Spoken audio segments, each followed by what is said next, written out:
But my approach is to say, well, what if we did it the other way? What if we prioritized the real music of it? So the idea here is that we could actually mute these parts and have something that works.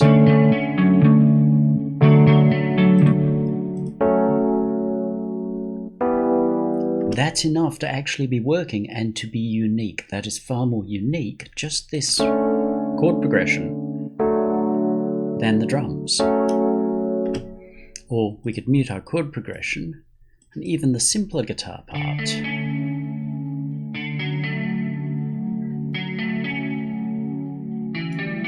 Has given us something that's more unique than just drums or drums and a bass.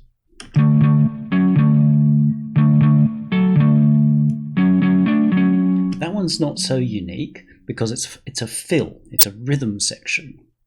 So let's work through how we got here. Let's start by taking all these out of play. We shall mute the clips and even close them up, because this is not what we're working on to start with. We're going to work on this. This is a MIDI. Now to start with, let's break it down. Our smallest chunk in most music is going to be 4 bars, which is going to be our main pattern. Now it's easy, as I said, to start out with the idea that you're going to say, oh, well, I will just have a bass line, which would be, let's just drag this off, copy it, set it to 4 bars. So if we were to do this, why am I not playing? Oh, probably because it's muted.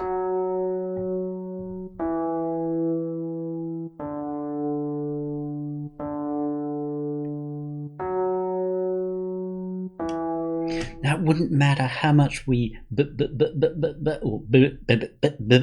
that as a bass line, it's actually not going to be interesting. Not compared to this.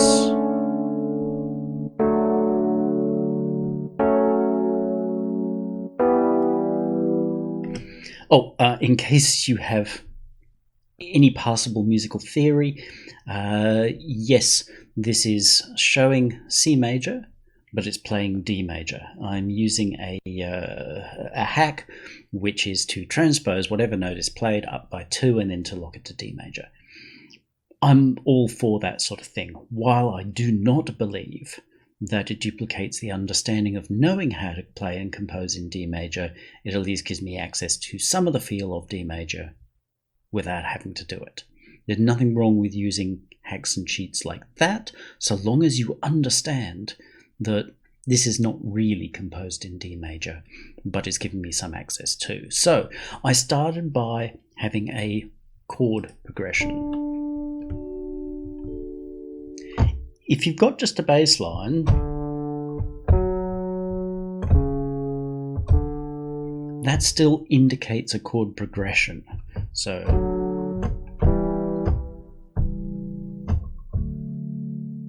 is what's indicated by it. So I don't feel you can't start from a bass line, but one of the problems with starting from a bass line is that you tend to fill all the space, and then you find it hard to fill the space because you feel that you need more. So chord progression. So if I play my C major, of course I'm hearing D major. Where might I want to go from there? In this case, I've actually played, what have I played? So I've played that.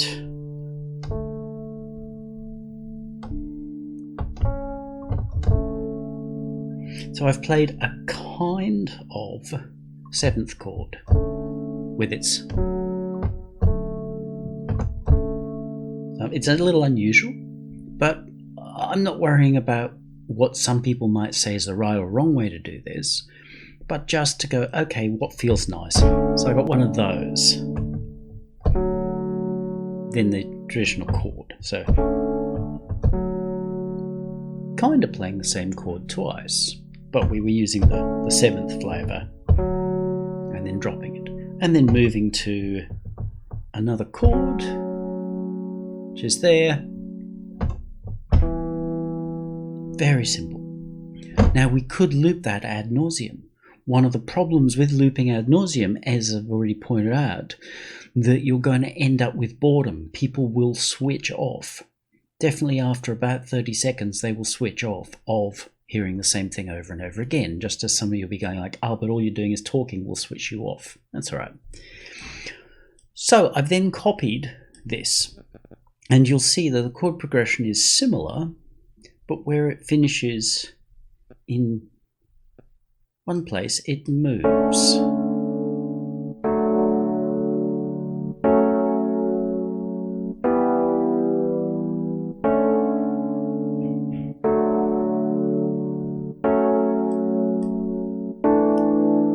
See, that last one is different. We finished here before.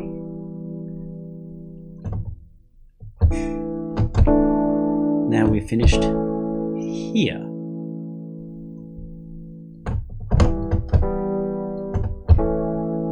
So we've changed that chord. We finished there, which is a funny place.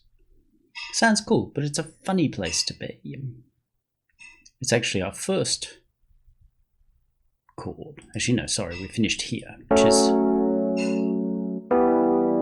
there. It's still it's a tense place to finish, whereas this time round we've finished with still a tense chord, but it goes up. So one goes down, the other goes up. Very easy method to use. If in one place you've gone down, the next place go up. So it creates a movement. So we can hear that these are very similar as we go through, but then it's like, ooh, that's different. Not radically different. It's not like we've gone, because it would make no sense when we're... It's related. Then copied this again.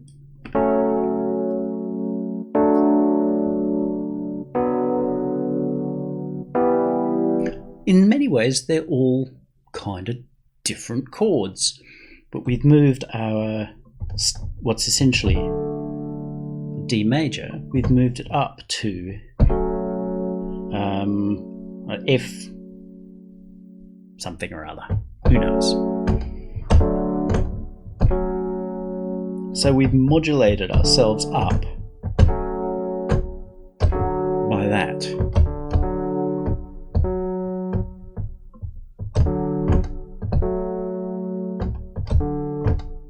Very similar sound, but it's allowed us to move our chord here and here sounds similar, but you'll notice that this just sounds a little brighter. Just like it's got a sort of, ooh, I'm floating above, and that's interesting. So we've got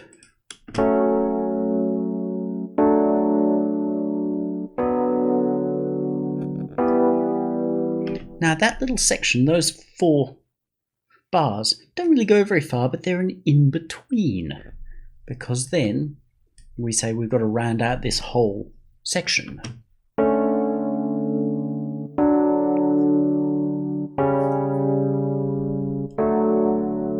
There we have a resolution. Now what we've done is we've taken our very first chord and used it again here. Right there. Rather than going the same place we've gone before, we take this, ooh, becomes bright. Now a technique that's very, very useful when creating melodies or music of any kind is to have a target. It's just like anything in life. If we don't know where the shop is, how do we get there? How do we decide how to get there? So we give ourselves a target in music, and that is that I want to end here. I've started on a variant of here, which was this. So I've established with the listener that this is home. particularly that note there, is home. I'm saying to the listener that this is in that note. That's the key. Now, the listener doesn't have to know anything about keys or whatever, but they'll just know that that is home, because we've established that that is home. We wander about and want to end here, because it says we have achieved resolution. One of the greatest ways to say resolution is coming up is to use the cadence, the major cadence, which is the target notes that we want here and here. Drop the lower one by 1 semitone, raise the higher one by 1 semitone. So that's what we want. Hear how that just pulls right back to there. So you'll see that I'm using, because we're looking at this in C, even though we're hearing D, I'm using B to resolve to C, and I'm using F to resolve to E. So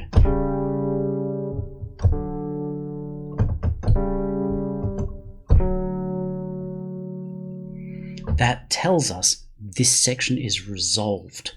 Tension and resolution. If you don't have tension and resolution, it's all pointless. If you do nothing but tension, then people are going to go, this is never going to resolve, and they're going to walk away. I was like that with watching Carbon AD on Netflix. Every episode was just more tension than resolution, so we gave up, stopped watching it. Don't care how much people liked it, how good it looked, and how amazing some of the scenes really were. There was no resolution. Just not interested. There's no joy in it. The other one is equally.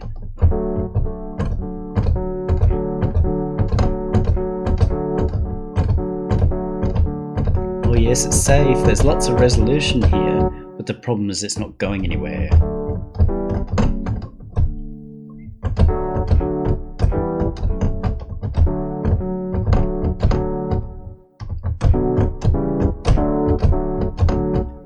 See, that gives us a tension and resolution. After a while of doing that, it creates tension, but gives us resolution. We're like, oh, it's going back to where it was before. And there are whole songs based on that. Judas Priest's Got Another Thing Coming. It's really based around that whole idea.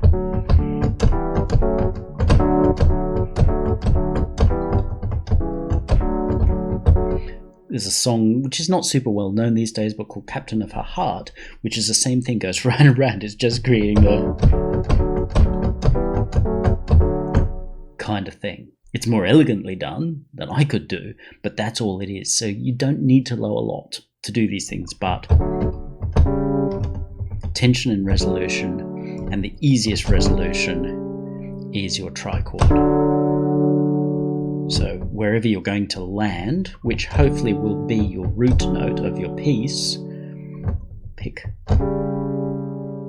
drop the lower of the two notes, the higher of the two notes, raise it up. And that will give you a perfect cadence every time. Doesn't mean it's the only way to do it, doesn't mean it's the most elegant way to do it all the time, but it works and you'll never have a failure with it. So give yourself a target as you're going through, and that has to be that this has to resolve. We've got a partial resolution here.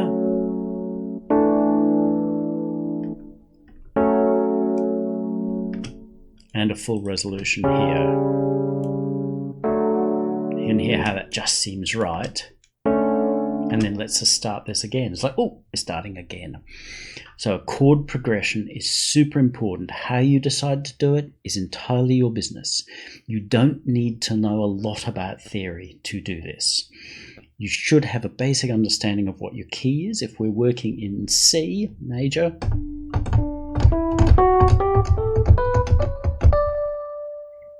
that's it. That's your note palette. 1, 2, 3, 1 and 3, 4, 5, 1, 3, 5. That's your primary chord. If you want to play that chord but starting in D, that becomes the D chord. Play it in B, becomes the B chord. Oh, C, that's our resolution. If we want to play it in F, then it's the F chord. You can number them as well. So 1st, 2nd, 3rd, 4th, 5th, 6th, 7th, and 8th is unison. So it's 1 again. So you can see chord progressions of 1, 4, 5, 3 is probably not very nice at that point. So 5, 2. I'm not much into chord progressions and following other people's theories of this is the safe chord progression, but you will hear common chord progressions used over and over because they're safe and they work. I'm just not a big fan of going down that road because I like to do things my way. Whether it's right or wrong, doesn't matter. Doesn't mean I end up with some unusual music, but that's the whole idea. You want to be different. So initially you're going to look at this and you're going to go, but how do I do that? It's easier just to create.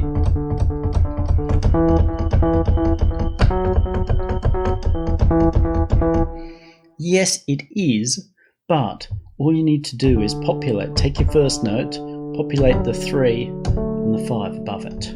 So 1, 2, 3, 4 semitones, 5, 6, 7 semitones above. Whatever note we choose. The other easy way is you'll always see that there's a gap. If we're working in C major, there's always a white note gap. If you're working in other keys, you have to get used to it yourself, but there's always a gap of 1 between. If we turn it into a 7th, oh look, a 9th, 11th, 13th, always a white note gap in between in C major. That's all you need. So if you're doing your bass line,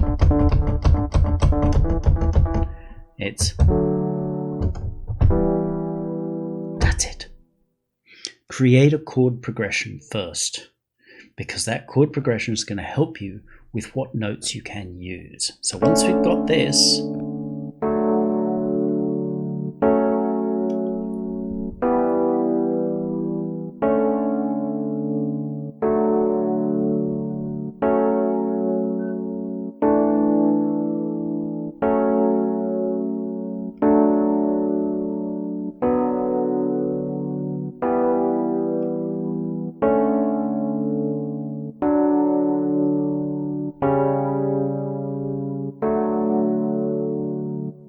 once we've got that, then we can start to build it up. Now at the moment we have, well, kind of no rhythm. We've got 1, 2, 3, 4. There's no ands, there's no movement in there. There is nothing to stop you from saying, my chord progression is going to look like this.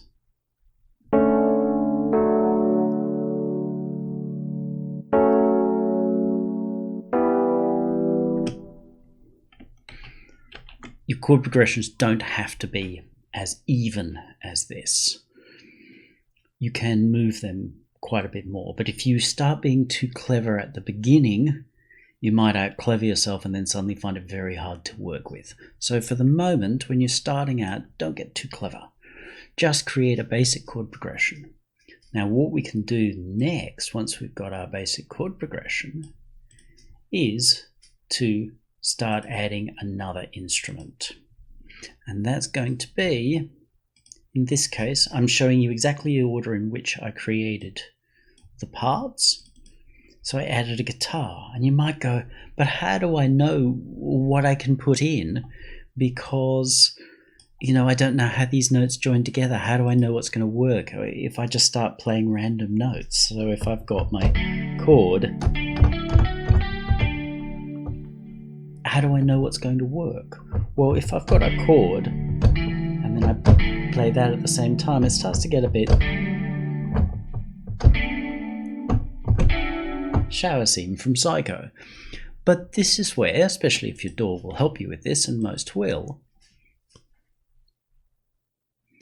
you can say, well, okay, if my chord notes are, or in this case,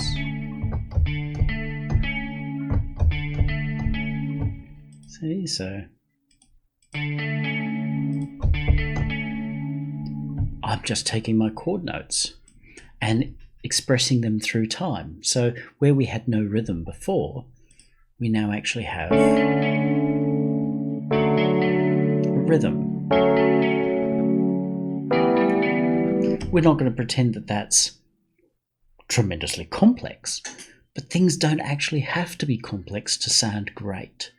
When you take successful songs and you break them down, like you pull out the MIDI and you just listen to them, often you can go, how come that's so great? Because they did nothing.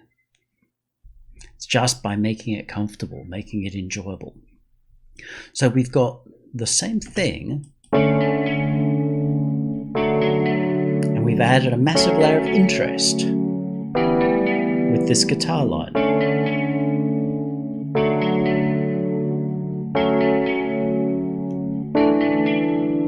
Now watch what happens next.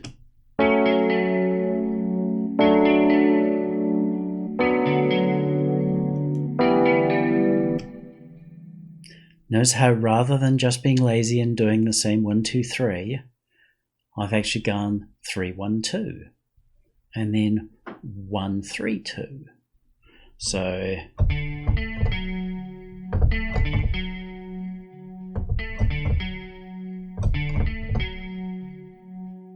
very similar, but a bit different. So suddenly it's different, but it's not random different.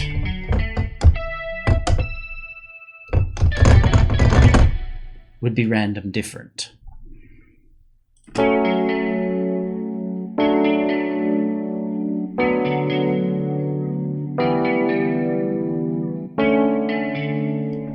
And again. So I've gone 1, 2, 3, 4. So 1, 2, 3, 1, 2, 3, 4.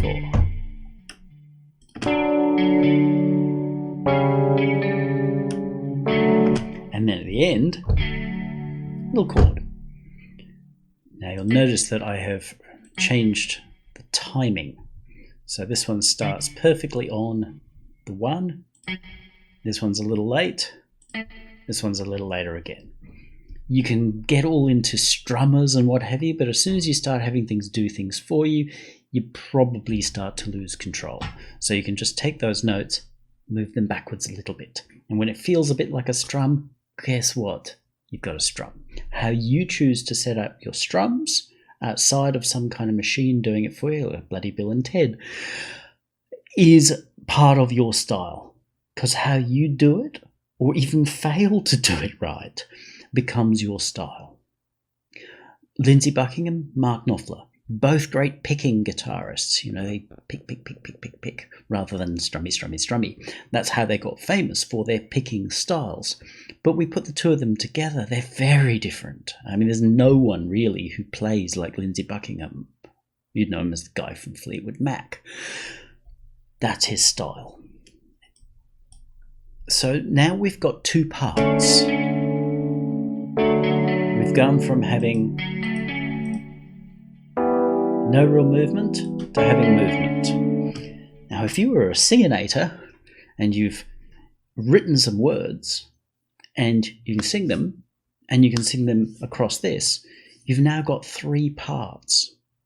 And that's plenty to actually call it a song. I know. And you might go, oh, but I need more so that I sound like, yeah, stop that thinking. Stop that thinking. When you're learning a thing, you do it as simply as you can. And there are some tremendously beautiful songs out there with very little in them. I was watching a Joan Baez recording of her singing her song Diamonds and Rust. What am I hearing coming off stage? Her acoustic guitar and her voice. That was it. There was no more to it than that. And it's compelling. Because she's... Oh, and the song is obviously pretty darn good too. If you've got good basics and you've got an interesting story in your song, this is all you need. You can actually get away with nothing but your voice and that chord line. Or your voice and just a guitar line. But let's move forward. Let's add something else. Let's scoot back out of this. Now grab our... I want it to be bigger. Oh, it's because I shrunk it. Silly me. Oh, one thing you might have noticed, I have this just used a sustain pedal for the sound. All the sounds here are just from a preset box. I am deliberately writing without fancy sounds. It's a real danger. I meant to mention this earlier. It's a real danger to start thinking, oh, I have to have the right sounds. If I don't have the right sounds, I can't compose the right piece. That will kill you every time. Really will. I see so many artists go toes up because they're more concerned about the sound that they're using than they are about the notes that they're making. Sounds are a dime a dozen, and if it's a preset, guess what? There are several hundred or several thousand people out there using exactly the same preset you are. You don't want to do it that way. You want to, even if you're using presets, and there are plenty of hit songs, especially in the 80s, that use presets off DX7s and D50s, you want to be able to use it in a way that is perceived as unique. And that way people go, oh, it's the notes more than the sound. They'll think it's the sound. So next we've got another guitar line.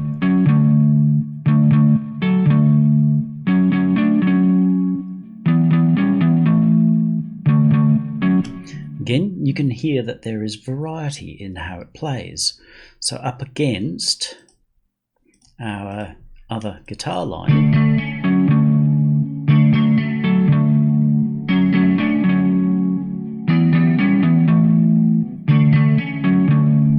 we've got quite a lot of movement. And if we add back in, let's just get rid of our solos. If we add back in our piano,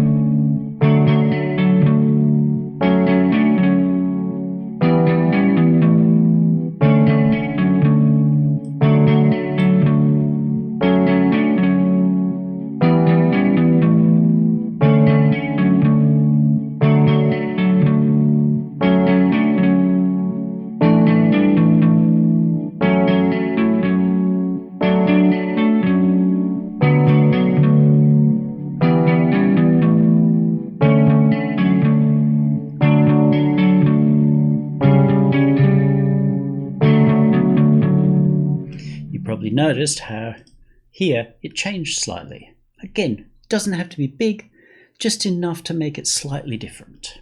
That's all we need to do.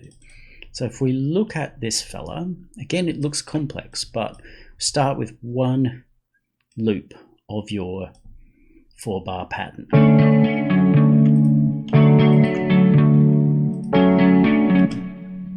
So we can see that we're using exactly the same notes.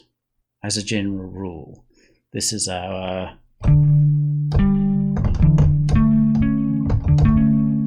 that's what that is. We've just split it up, so which is a power chord, 1st and 5th is a power chord. All rock is built on that.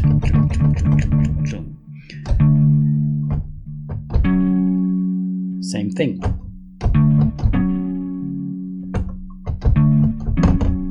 This is not the best chugginator as a guitar, but it does the job just fine. I've used a little bit of guitar amplification, but not too much. Again, I'm not chasing the how do I make the most perfect clone of Judas Priest or whatever. I've just gone, okay, that's what the sound wants to do. It'll give me that. I will work with that. Then we've got that again. But this has gone up to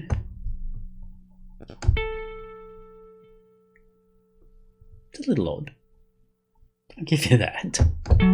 But we're looking for character, and it's a safe note because it's actually this.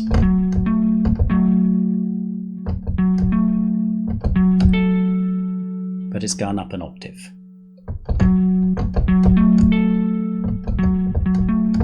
So it's just one of those little extra picked notes. Same here. This one we have gone a little close because at the moment we have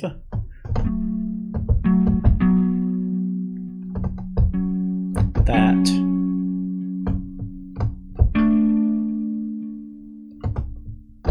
which is our power chord. We've moved our root up to the G. We've moved our top only to here. Maybe by rights I should have moved it to here to keep the power chord, but it's alright. We've got a minor second as such between here and here, but they're in different instruments. They don't really fight with each other. They do create a certain tension, but it resolves by going straight back to here. So it doesn't matter. It's a passing note. Same here. We've got the do, so D and A, no, D and G, which is fine. It's not it's a perfect fourth. It's still a power chord. We go up to F and B, I think it is. I can't see properly. I'm blind as a bat. Yeah, F and B again, that's a fourth power chord. And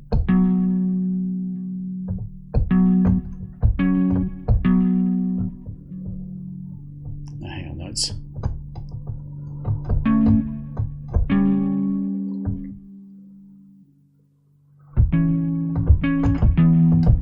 So it just works its way down again. It's just a little move to give us the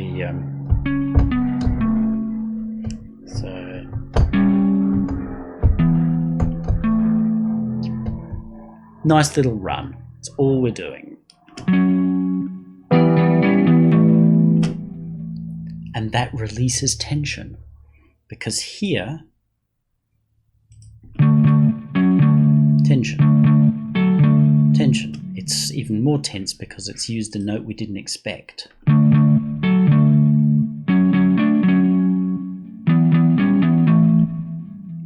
So similar but different, and we actually release some tension here with the going back where we came from. Simple as that. It takes a little bit to get your first bit going, and again everything's strummed. You can see that these two notes don't start in exactly the same spot as each other, but when you're first doing this you don't need to get complex. You can just grab the top note and drag it back a bit. Go, okay, there we go, that'll do. That's all you need to do.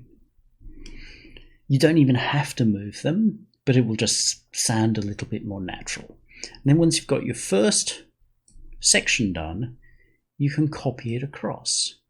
So I'll just drag it across, and then I'll move these, like move the notes to make them so that they fit here. Because when you drag your next set of notes across, let's actually just show you doing that. Let's kill that and crop events. So if we have this open and we have our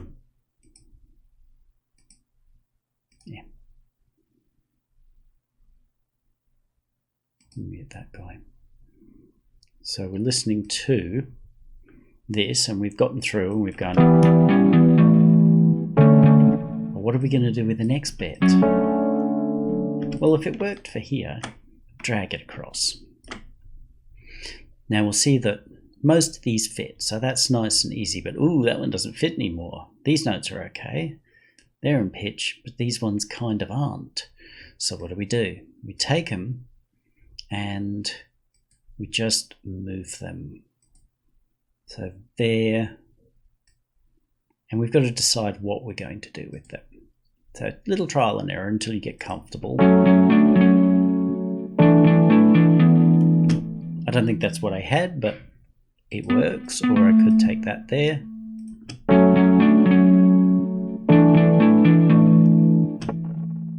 You just try various things until you feel comfortable that you've got it.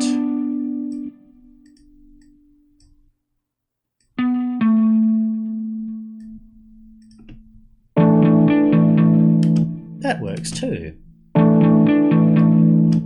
That's kind of cool, but we've lost our traveling thing. That's all it is. Listen to it. See if it fits. But by conforming to our chord notes predominantly, it now works. There's no complexity. We could say, okay, I'll take this guy and move him up here. Little inelegant, to be honest. It's a G. Let's try him up here.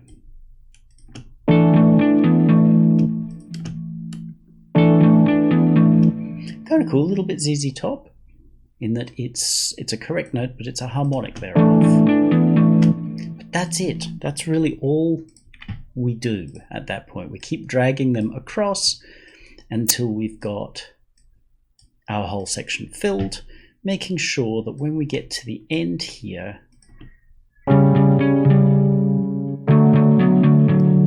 that we've got a nice resolution. Once we've got that, we are good.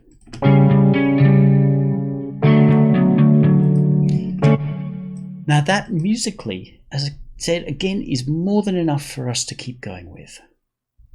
The next thing that I've added is bass.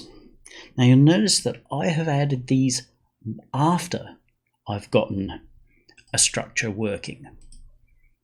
Again, very easy to make the mistake of going, oh, I'll put my drums and bass in first. I'll start with them. What you'll do is you'll fill up the space. You'll get very attached to the fact that they use all the space in the world, and then you'll find it very hard to put in any of these elements. Really, really hard. And because your piece will lack any of these elements, the real musical elements, the things that make it unique, then you will struggle to differentiate your piece, especially if you're not a powerful singer yet. If you're a powerful singer, yes, you can reduce what's going on in your background quite dramatically, and that's often done deliberately to really emphasize a powerfulness of a singer. And by powerful singer, I don't mean someone who can just go and be really loud. That's normally a very unpowerful singer. A powerful singer being somebody who can have very little behind them and still, which Joan Baez does with Diamonds and Rust. So, bass line. Because I'd gotten to where I'd gotten to, I felt like I didn't want to just do a boom, boom, boom, boom, boom, boom, boom, boom, boom, boom, boom kind of bass line. So, I went for something a little bit more interesting. And guess where I based it all from? Exactly what I've currently got. Now, if we take this bass line, which is an octave down, understandably enough. Oh, look, to a fair extent it conforms to those chord notes.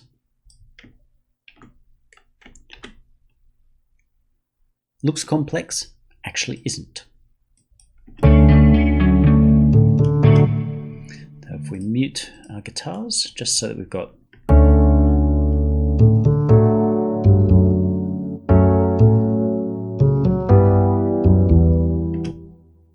see, that's really quite full.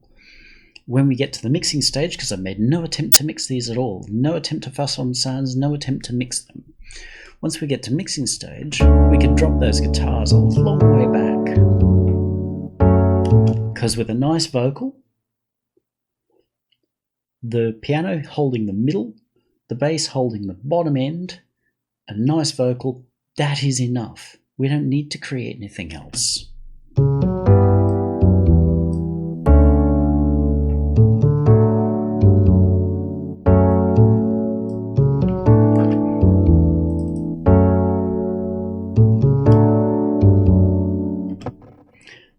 go, but how do I know to make those passing notes? Why wouldn't I just do this? So we'll get rid of these actually. That, and that will just look at the bass and this. Now if we want to be easy,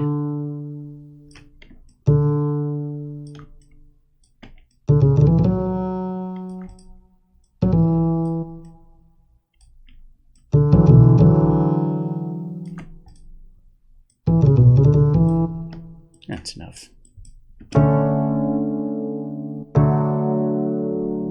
The problem that we've got here, let's move it back to the bass.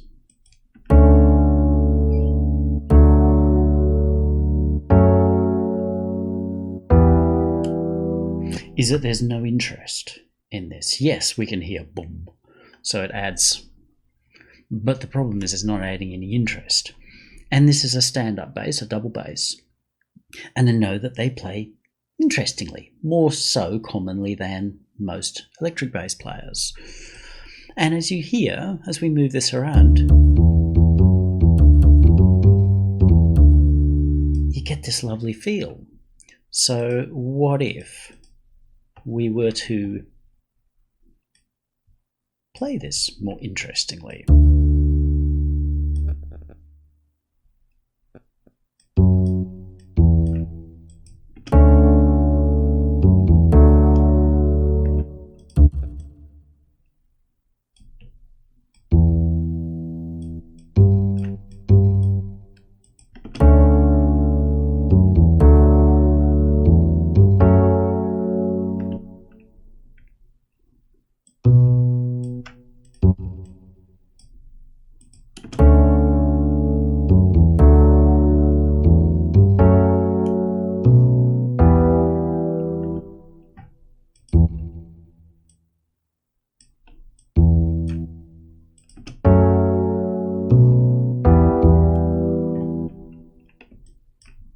Let's put our guitars back in, see what we've got. It's different rhythm.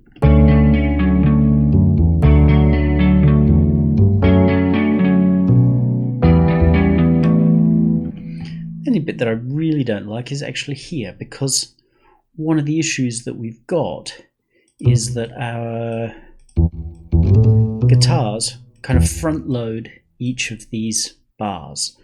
So allowing our bass to play in the back end of the bar, it does its duty of going boom at the beginning, but it gets interesting in the back end of the bar when the guitars are not really doing anything.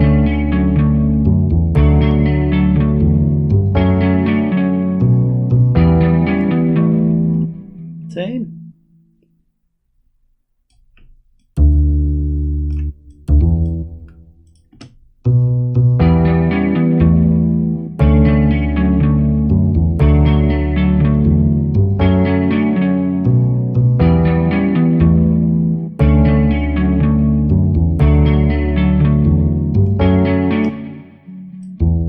A little tight.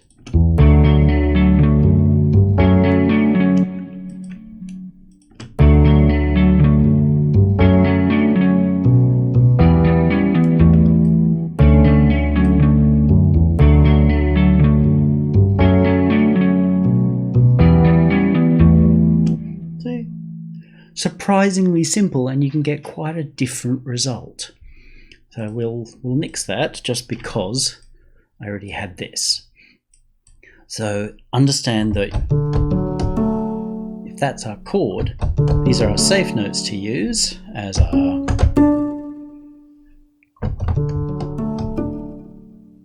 but you can use anything anywhere. Just understand if it's outside the range of the instrument, it will sound strange. But strange can be cool so long as you are in control of it. If you're doing strange because then it may not make much sense. I've got extra cookie sounds. So that's all this is. Again, we're going to make sure that we've paid enough attention at the end of our bass line to our cadence. So that's our our target, and our bar before, I'm going to play the leading notes.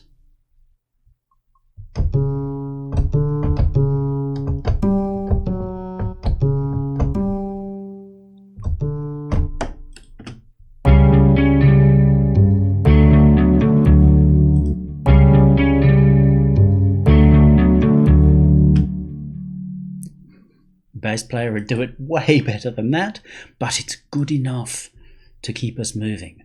So we now have,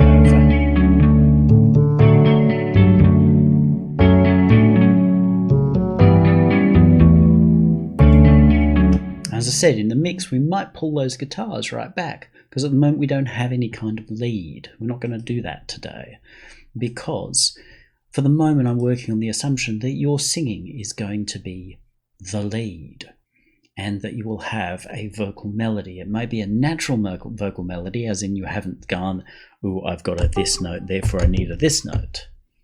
It's not a very exciting note. But there is a natural sense of how a lyric will play out. Preferably not because that's boring as, well, it's not very exciting. Now, we'll round out what we've got with drums. Again, very deliberate. I've left them to last because our piece has now developed rhythms in it.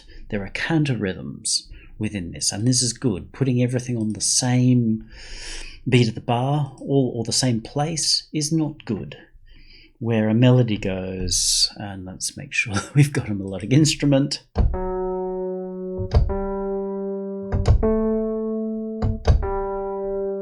It's kind of boring.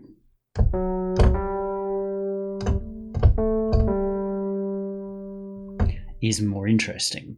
So rather than saying, and there's the downside of this at the moment, rather than saying,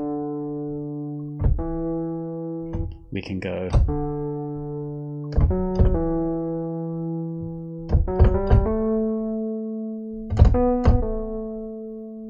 by accenting or using passing notes. So we've really done that.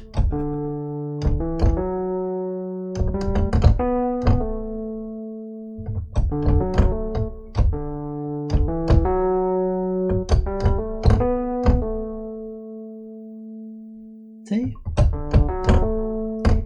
We've just used passing notes, but a lot of those, even though these may hit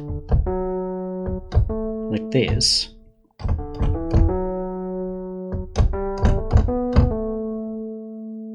those passing notes will happen in between, which means they're not on the boom, cha, boom, cha. So it's boom, do, cha. You might even find, and I think in this case, those first two are probably on your main beats. This one I think's lagged.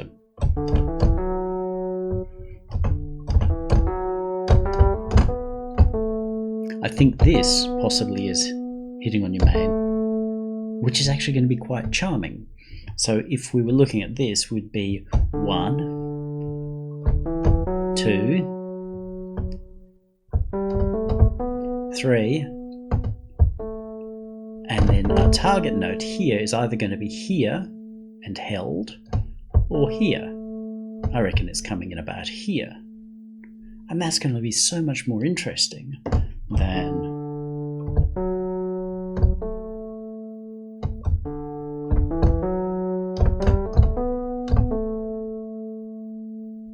nowhere near as hard as you think. And one of the great things with piano roll is you can put it there and you can go, does this feel good?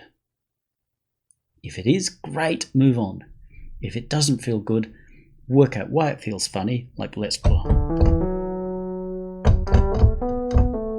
and work out how it should look here on the piano roll to fit how it feels here.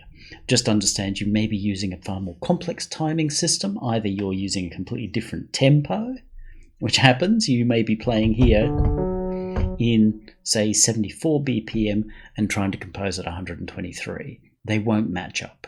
You can double time or whatever, but they'll never match up because the feels are different. Another common thing is that you might be running triplets. That could well be a triplet. That probably isn't. That sounds like a triplet. Now, there are ways to make that work, but just understand you may be playing a different time from what you're writing. Now, you've then got to decide, do I write differently to match my timing, or do I just understand that my timing is going to have to fit what I've got in the door? Probably that's going to be the latter, and it's going to be the easier for now to say, okay, how do I get close until it sounds good? Not the same, but good, until it works. All it has to do is work. And now, drums. Again, it'll be very easy to think, oh, well, I'll just grab a drum loop. The problem with that is that you can't do anything with that drum loop. And I know some wiseacre is going to be, yes, you can do. It'd be like, yeah, piss off. I'm talking to people who are just starting out and who would be better off learning to get in control of things than learning to let something control them. Because the problem with a loop is that it's fixed. You can't control it. Doesn't matter how much you think you can chop it up and do this, that, and the other to it, you can never really control that loop. Whereas with individual sounds, you can control them. It takes a little bit more effort to get there in the first place, but you'll be amazed how simple it can be, and you will then feel in control. So we've got our first 4 bars. Often when I'm composing drums, I'll start with 2 bars.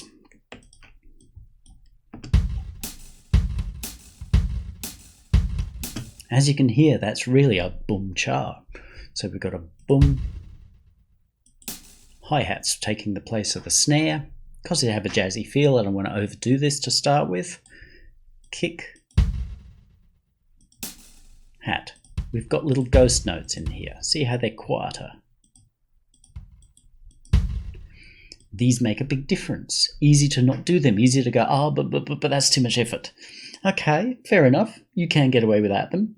But if you put a little bit of effort into some ghost notes, you're going to find your patterns suddenly seem so much more alive.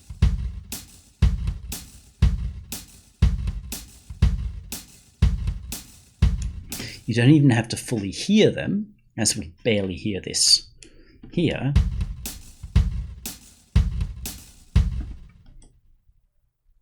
But just the feeling of them being in there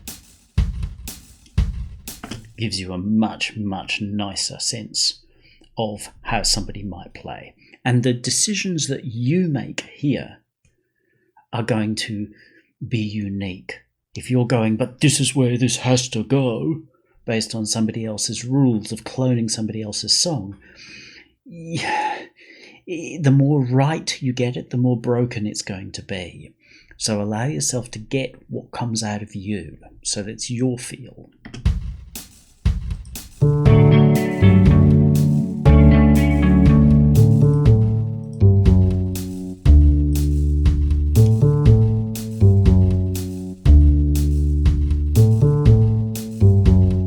Again, we've got that balance of the major elements, kick and snare, commonly marrying with what the music is doing.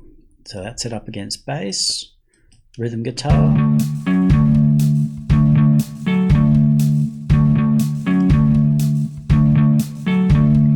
and then other smaller elements. And in this case, the snare is a little bit of a smaller element, even though it's being expressed as a hi-hat. It's coming between things.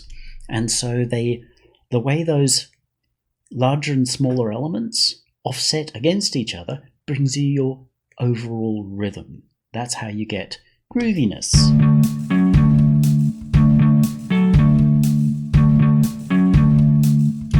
And I know this is not the funkiest of things, but that's how with something that's really rigid, we still get a sense of happening, because it's not everything going,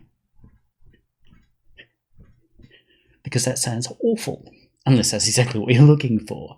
But even something that's quite military is probably going to have a snare going through it. Compare it to the electric guitar.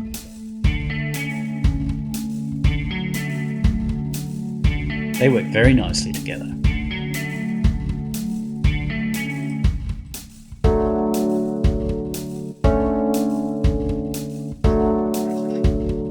So any single one of these pieces, parts, and the drums now come together very, very nicely because we will have instinctively written that drum line to match our existing pattern.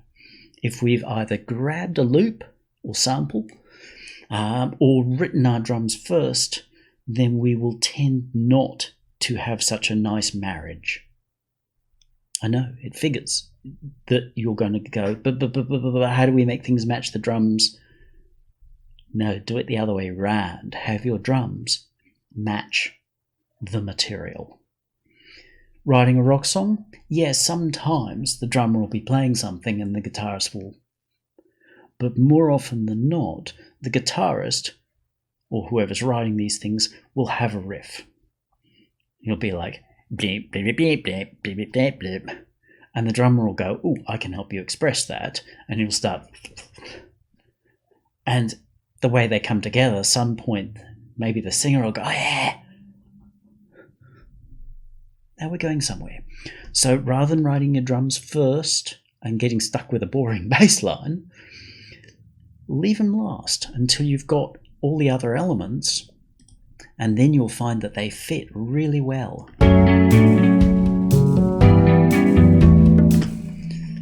Drum pattern was written in 2 bars, extrapolated out to 4 bars. So 2 bars is the first bit. That's there. As you see, it's essentially the same, but at the end I've added a little bit of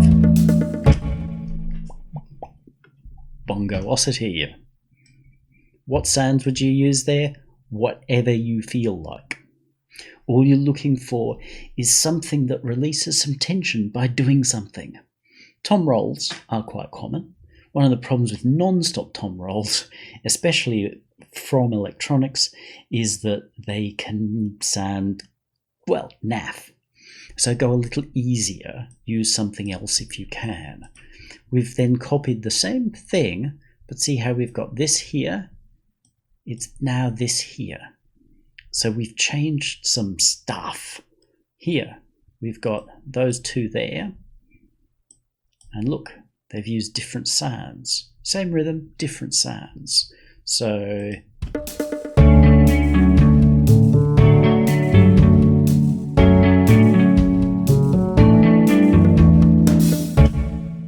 variety. Rather than being lazy and going, "Oh, that's good enough," I go out again. Similar to. Actually, it might be the same. We can get away with the same. Actually, no, there it is. There's the difference. On the 1, I've now introduced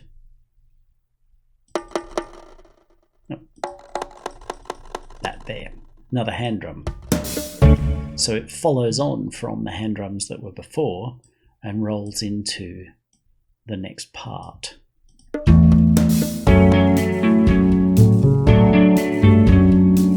Very subtle. It's not like people are going to consciously notice it, but they will feel the sense of it building.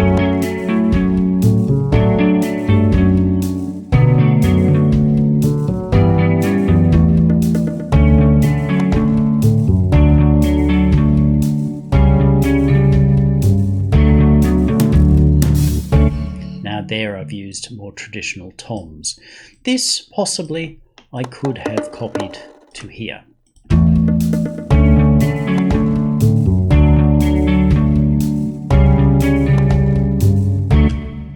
But I didn't, and there's nothing wrong with that. I wanted to keep it pretty subtle. So by this point, I have really, definitely a whole first verse. And it's giving me the lead, the basics that I'm going to need for a chorus. We won't go further on that today because this is an hour already, and you might be thinking, wow, this is far too long. Guy talks too much. He should be able to show me how to do this in 2 minutes. No. This decades of learning in here. We can't condense that down, nor should we. But we'll just run through what we did. We started with a chord progression. Better if you got it.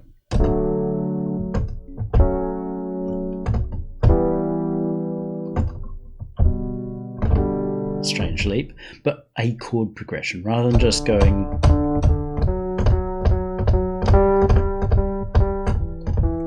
with a bass. We've gone, okay,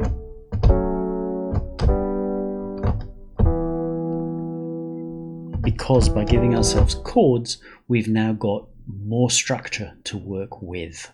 It helps us to know which notes are going to work very easily. And then we can start adding our parts.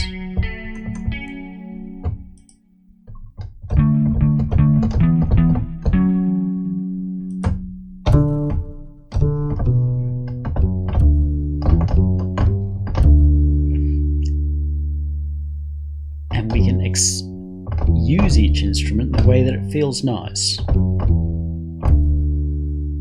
We don't need a lot. See, the accenting on our bass is relatively minimal.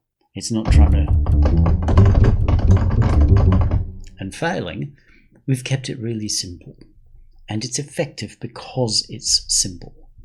We're not trying to duplicate anybody's hit. We're just trying to say, okay, I want to give myself a background structure over which I can sing my story. And that's actually enough for us to do it. If we had 4 verses, we could copy that 4 times and sing our song and finish. Not the most developed, but it will work and it will have gotten us there. If our song is interesting enough, it'll actually work. If you're then handing that off to somebody else with a little bit more skill to either develop a little bit further, add some more stuff, or mix, it will work. Because it's unique and it's tied together. If you've got any questions on the first part, ask them down below. If you're looking to have someone help you develop your own material, talk to me. Use a form on my site or chase me down through Air Gigs or somewhere like that. You have a good day.